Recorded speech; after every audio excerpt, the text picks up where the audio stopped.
Today for lunch, there's the flatbread bar, chicken Alfredo pasta with a garlic breadstick, or a chili dog and corn chips.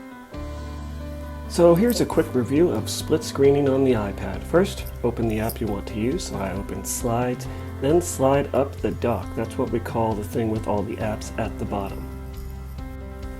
Next, select the second app and hold and drag it up, so I chose Google Classroom. Then you can use the middle slider bar to adjust the size of each app. Whether they're each half the screen or 1/3 of the screen is up to you. For the rest of this week, lessons are canceled, but bands will still rehearse. 7th grade band, 3rd period, 8th grade band, 4th period, and 6th grade band, 6th period.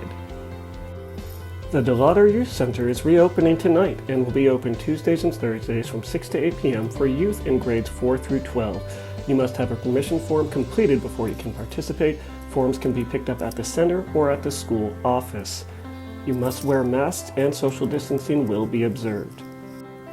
Our TJHS March Madness brackets are coming in. So we have Connor, Gage, and Mason bringing in the lead, but will they be able to hold on?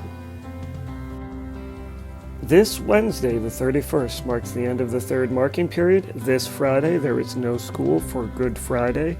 And April 20th, we start PSSA testing.